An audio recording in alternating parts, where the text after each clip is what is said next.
Hey everyone, and welcome to Murder and Mysteries with Megan. If you are new here, welcome, and if you're not new here, welcome back. I'm grateful for each and every one of you that are here today with me. If you are new here, make sure to hit that subscribe button and that post notification bell so that you don't miss another one of my uploads in the near future. Today's video, we're going to talk about 4 different missing persons cases.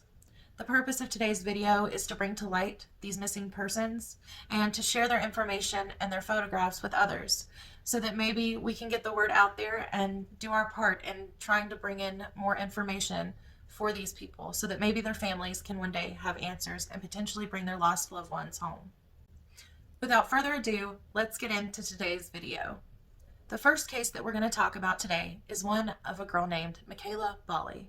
Mekayla Bali was 16 years old when she went missing on April 12th of 2016 from Yorktown, Saskatchewan, Canada. Mekayla lived in Yorktown.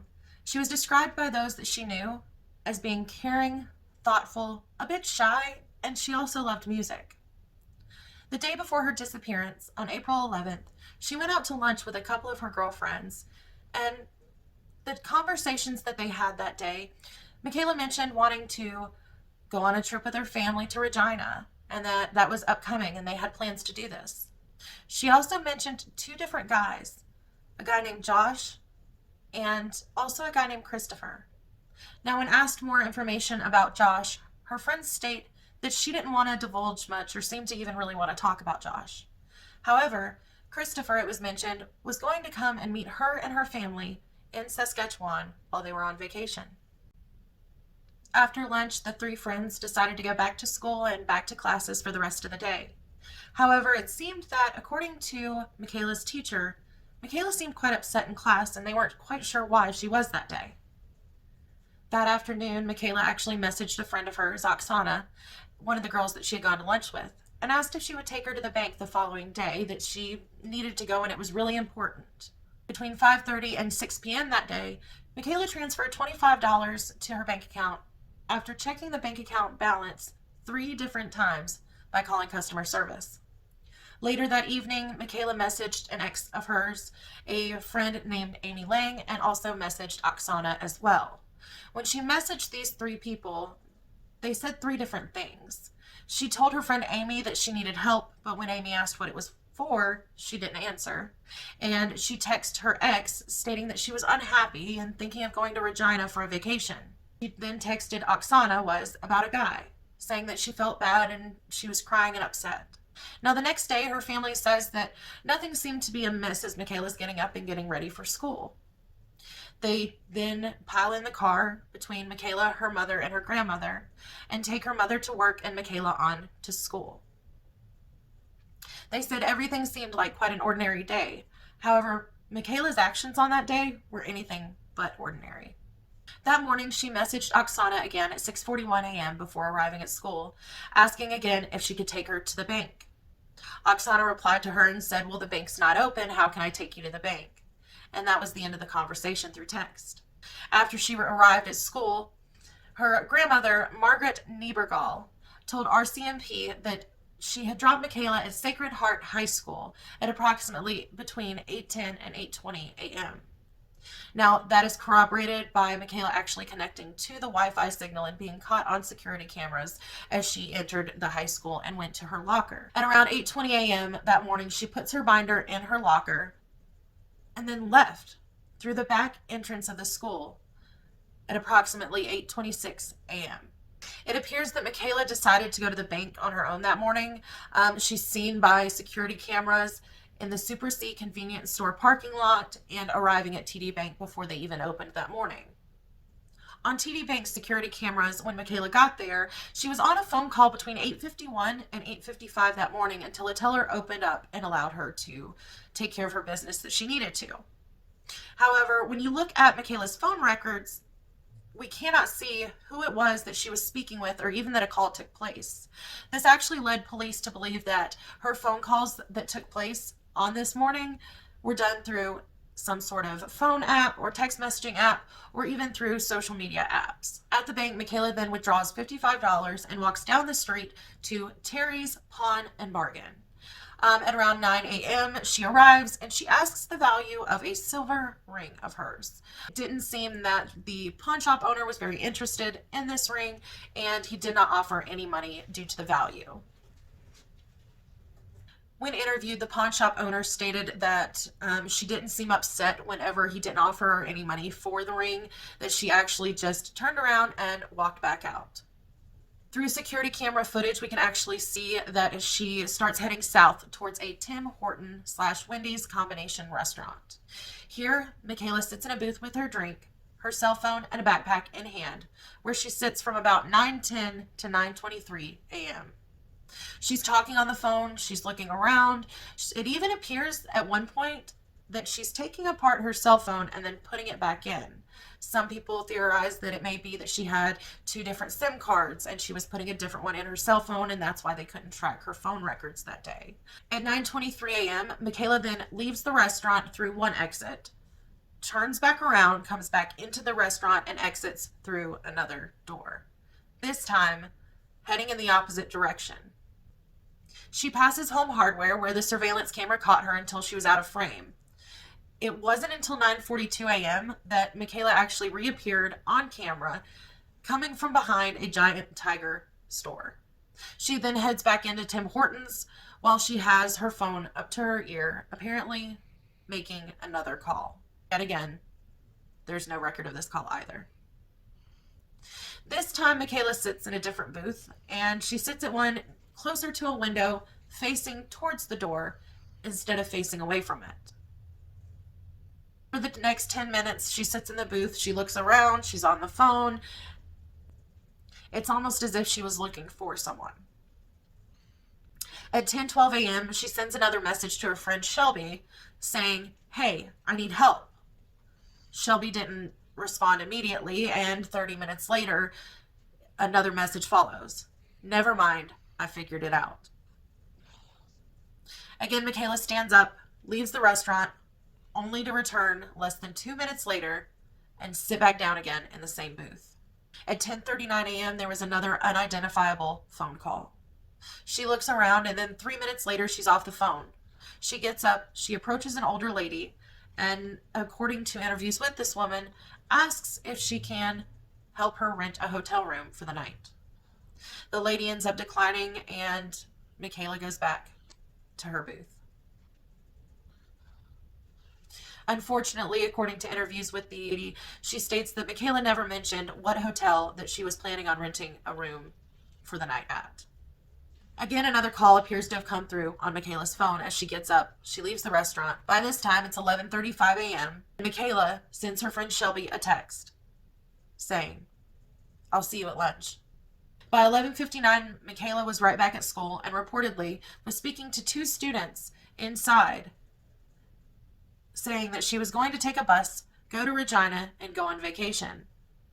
Reportedly, after speaking with the students, they state that she may have had two cell phones when they were talking to her. At about 12:02 p.m. on April 12th, surveillance cameras at the school show Mekayla walking back out of the school.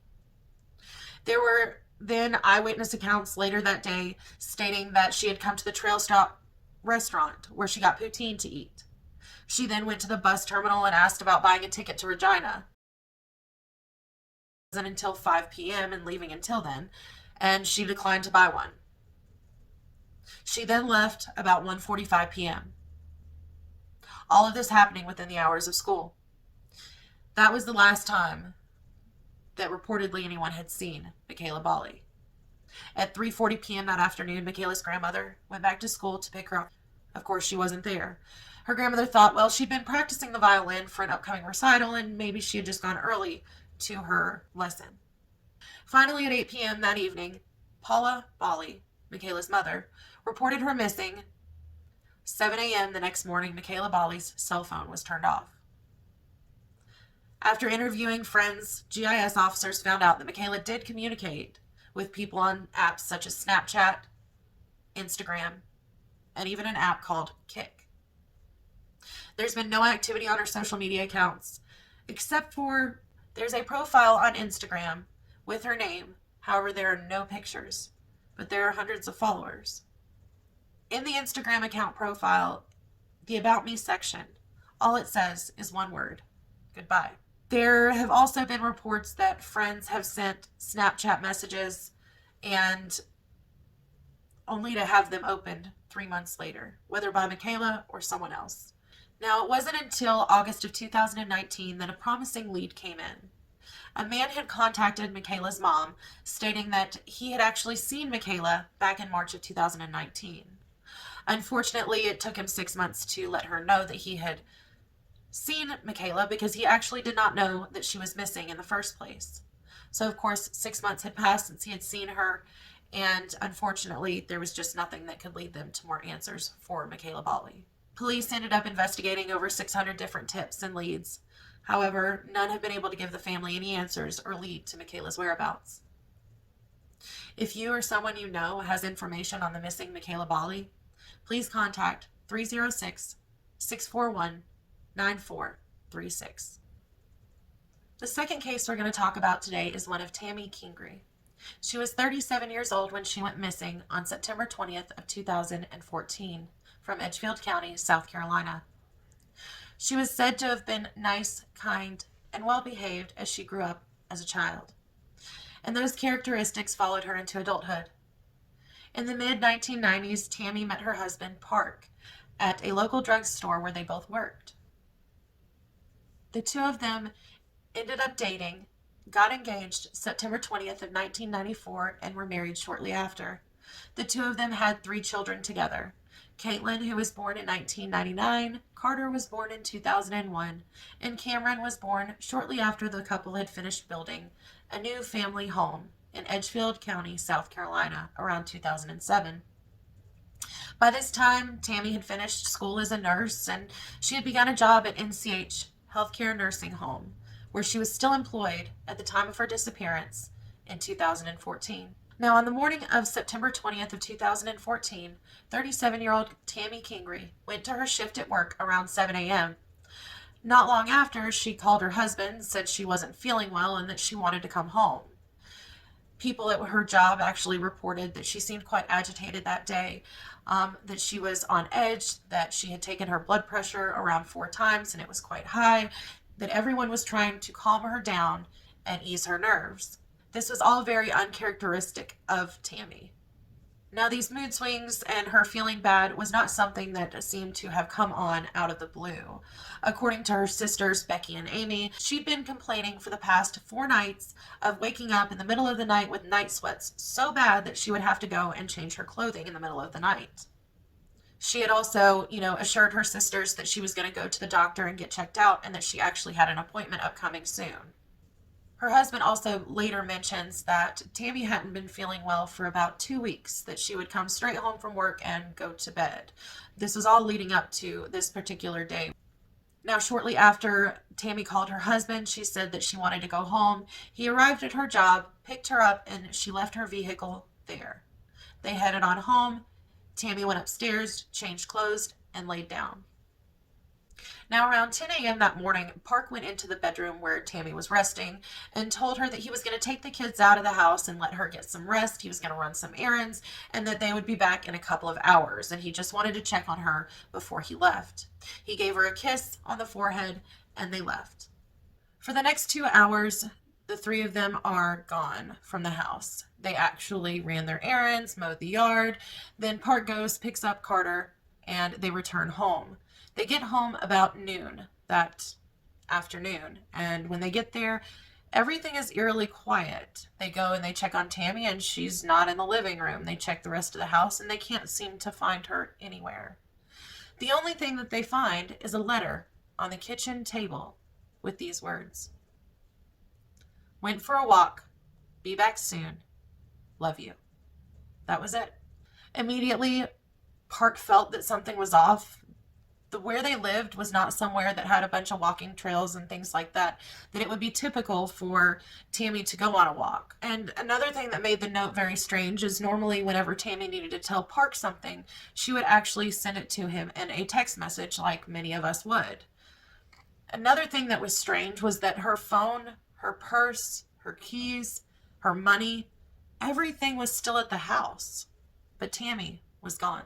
Park jumped in his car, called his daughter Caitlin and asked her to join in their search efforts to try to find Tammy and where she had gone. He also called his mother-in-law and told her that Tammy was missing, and she headed to the Kingery home right away. By 2 p.m., the search for Tammy had not given Park, her mother, or her children any answers as to where Tammy had gone, and they called 911. Upon arrival, the sheriff's department looked inside and outside of the home for any signs of Tammy.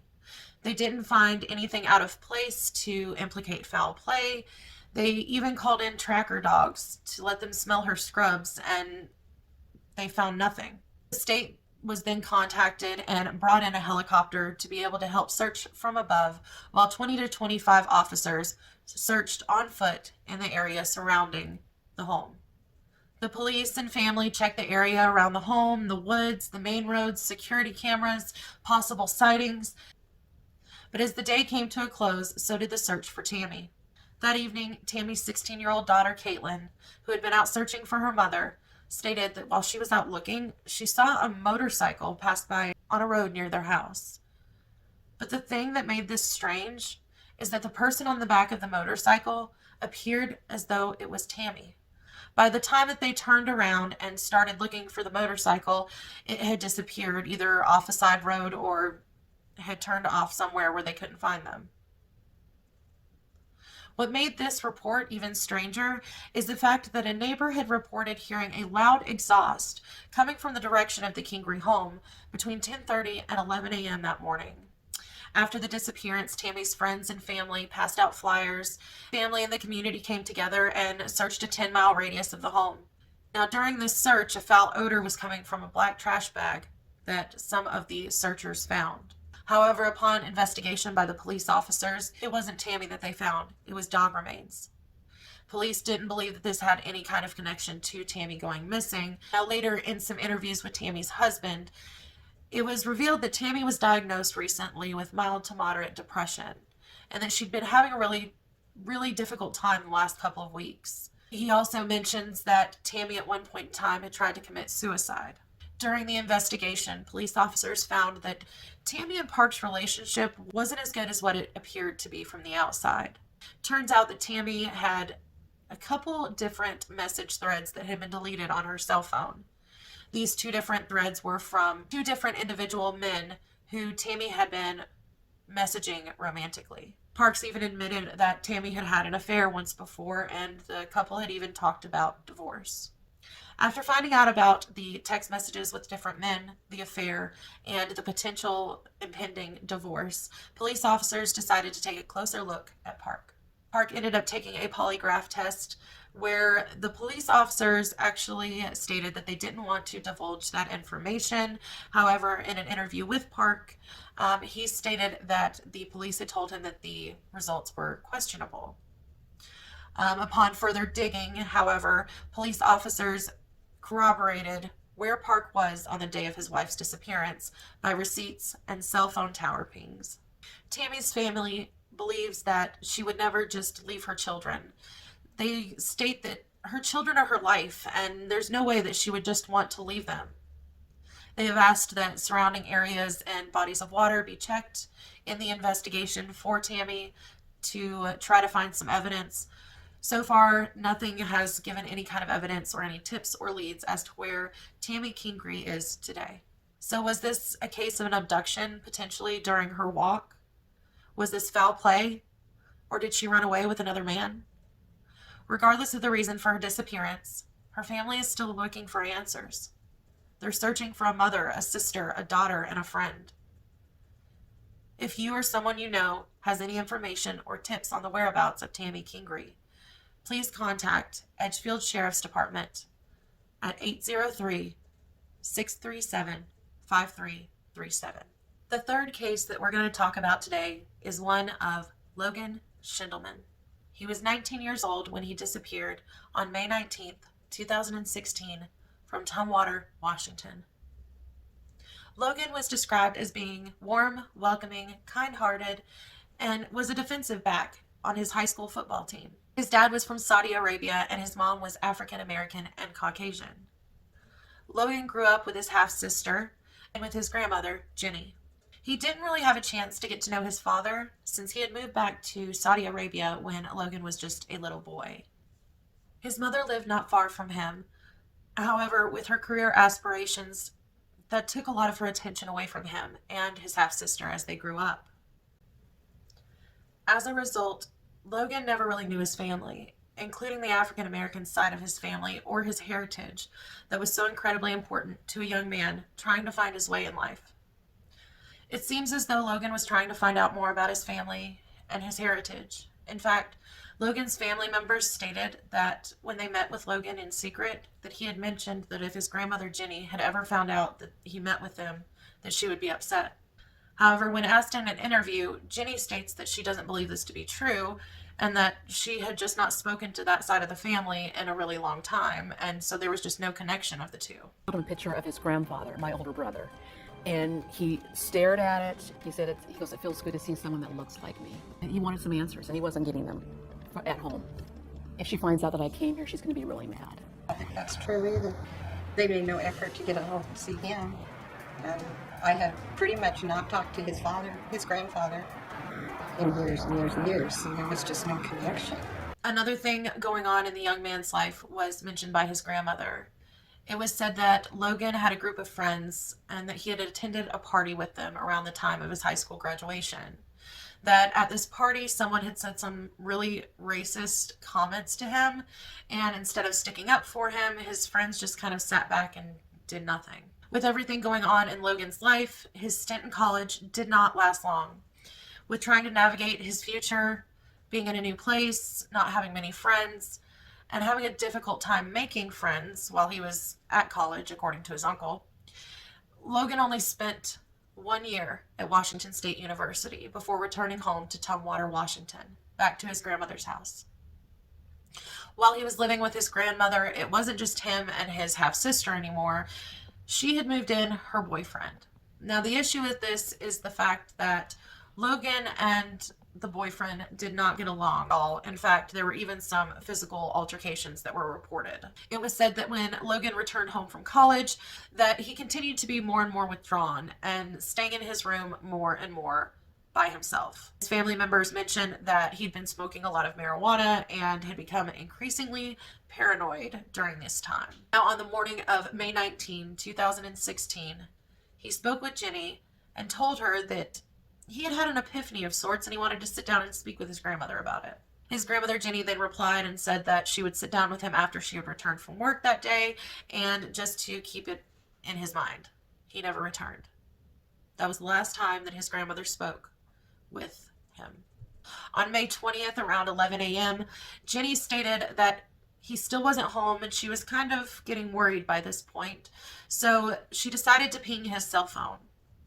When she did this, she saw that he was close by to where his mother lived in Olympia and thought maybe he had just gone to visit with her. Thinking that Logan was just visiting with his mother, his grandmother went about her daily business. May 22nd, Logan still hasn't returned home to his grandmother's house. However, when Jenny tries to go file a missing persons report, there were some issues and she wasn't able to. So the following day on May 23rd, they finally are able to put a missing persons report out on Logan Schindelman. When they finally are able to put out the missing persons report on Logan, his car ends up getting flagged for being involved in another incident. We later find out that during the time that Logan was out driving around when he had called his grandmother to report his epiphany, that he was driving on I-5. 911 ended up getting phone calls that day reporting of reckless driving on I-5 and of Logan's vehicle swerving in and out of traffic, first going northbound, then southbound, then northbound again, until his vehicle came to a stop where it was abandoned, right next to the median. One of the 911 calls that came in during that time had been from a truck driver. He had been driving behind Logan's black Chrysler convertible. His account to 911 on that day was that as the vehicle was driving and drifting towards the center of the road, that a 6-foot white male jumped out of the passenger side of the vehicle and ran into the woods. Later that same evening, dispatchers received reports of a naked black male running and being sighted in the area. Police then decided to investigate the area and see if potentially there were any signs of Logan. There was one household during the search that actually denied searching their property, whether it was related or not. Desperate searches for clues and answers continued, even searching within a 2-mile radius of the abandoned car with canine units, and still nothing was found to lead investigators to Logan. At this point in time, Thurston's Frank Frawley was actually assigned to the case. They searched Logan's vehicle, where they found his cell phone, wallet, and even a grocery bag of snacks sitting on the dashboard. However, there was still no signs of Logan or his whereabouts. His grandmother, Jenny, then gave permission for investigators to search his bedroom, his cell phone, and his computer to see if there were any potential answers. Still nothing. However, what his cell phone records did show was this. When the police officers checked his cell phone records, they found out that on the day of Logan's disappearance, his phone started out sitting near Steele Street. It then was tracked to Portland for 45 minutes.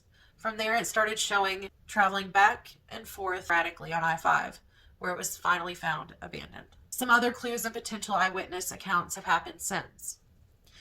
A week after Logan's disappearance, it appears that his Facebook account was accessed and a check-in was made at Olympia Regional Airport. I mean, who is on his account?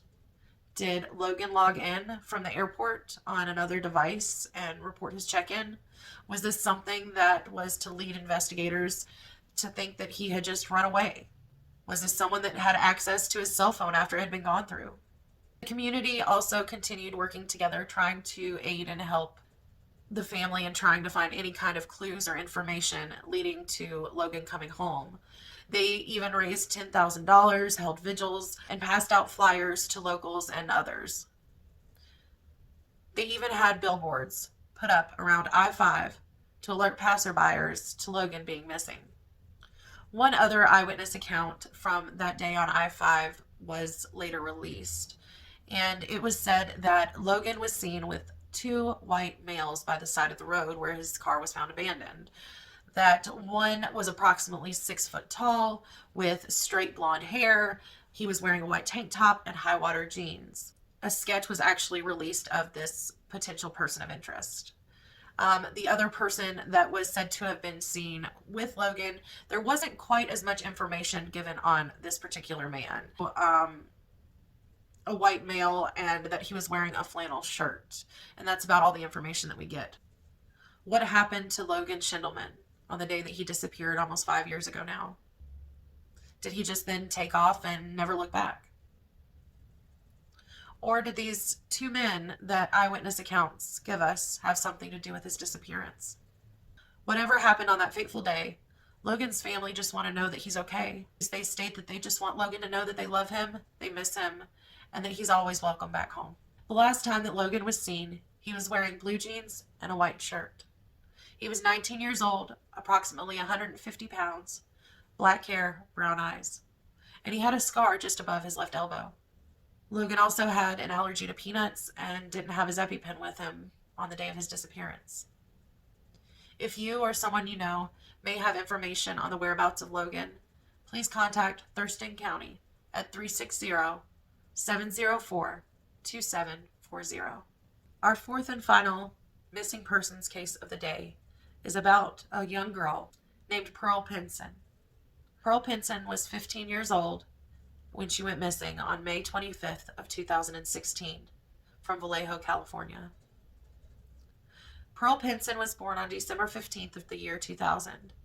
She was born to her parents, James and Joyce. She was described by friends and family to be happy, sweet, and smart with a big heart. However, despite her big heart, she was also known to speak her mind. She had even spoke of wanting to become a veterinarian because she loved animals, or even becoming a firefighter. The morning of May 25th seemed to start out like any other for Pearl Pinson as she began her approximately 15-minute walk to her school, Jesse M. Bethel High School.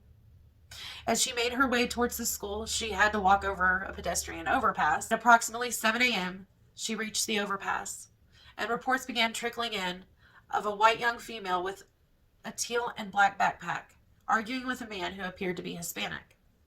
Reports would reveal that the girl had been bloody and had been screaming for help. One passerby reportedly tried to help. However, when they did, the man pointed the gun at them. One person even mentioned that they thought that the girl had been shot prior to being abducted. Witnesses then state that she was pushed into a 1999 gold four-door Saturn by this young Hispanic male. When police arrived at the scene, they found blood spatter and the cell phone that belonged to Pearl. It was revealed later that the man who witnesses had seen was a young man, 19 years old, named Fernando Castro. Now, during the police officers' attempt to find out more about Fernando, some people had theorized that maybe Fernando and Pearl had been in a relationship together. See, Fernando only lived less than a mile away from where Pearl's family lived. Her family states that they had heard his name in passing. However, they didn't think that there was a romantic relationship or that they had been dating. During the investigation, police officers actually found that the two were not just acquaintances. However, there was nothing in these messages that indicated that they were more. They actually found messages between the two over social media. The following day, police actually put out an Amber Alert on Pearl. After her disappearance, witnesses and tips started coming through and stating that they had seen Fernando Castro approximately 4 hours from where the abduction had taken place. Now, finally, the police were able to catch up to Fernando to try to find out where Pearl was and ask questions and bring him in. However, as the police started to get closer to Castro decided he was going to take an exit. He exited into a more residential area called Solving. This was approximately 300 miles from where Pearl was last seen with him. After Castro had exited the interstate, he actually crashed his vehicle and decided to run into a nearby mobile home. There was actually a woman inside of the mobile home at this time. She luckily was not harmed, and as he comes back out of the mobile home and tries to steal a truck, police officers and Fernando Castro got into a shootout. During this shootout, Fernando was actually shot and killed. After Castro had been shot and killed, police officers were able to apprehend his vehicle. Inside of his vehicle, they had found trace amounts of blood inside of the trunk. However, according to Officer Castillo at the Solano Sheriff's Department, they state, "The trace of blood we found in the trunk of the car is consistent with whatever injury she had when she was abducted. But it wasn't a significant enough amount of blood to indicate that it wasn't survivable." Investigators started digging into his past. What was strange is that Castro had nothing in his past. He had no criminal background. He had no drug history. There was no criminal activity whatsoever. They then searched Castro's home and found receipts from Jenner. Now, this is approximately 1.5 hours away from Vallejo, California, where Pearl had initially gone missing. Police initially thought that maybe he had taken her to Jenner. However, no evidence or information was even found that led police to know whether or not Pearl was there or that she had even been murdered by Castro, or if she was just missing. Now, with all of this information from the receipts and everything showing where Castro had been the day after Pearl had gone missing, police officers had a huge area to search. Searches were done in the area. Searches were done in the Willow Creek area of Jenner. All of these searches were to no avail. They did not bring or shed any light as to where Pearl Pinson had disappeared to. As time passed, family tried to keep her picture out there and passed out flyers and even offered a $10,000 reward. However, Pearl Pinson is still missing to this day. Do you think that Fernando and Pearl knew each other prior to May 25th? Do you think that they were potentially in a relationship? Or was this just more of a heat of the moment type of abduction? Even still, had he been stalking her and this was just the most opportune time to take her? Did he pass her off to someone else where she is potentially being held captive? Or was it potentially human trafficking? Unfortunately, all of these questions that so many have are still unanswered. Pearl was last seen wearing a black and white zip-up hoodie, a gray sweatshirt, pink Nike shoes, black pants, and a black Raiders beanie. At the time of her disappearance, she was 15 years of age, and today she would be 20. She was approximately 5'3", 130 pounds at the time of her disappearance. She had a lip ring, and she even had her hair dyed green.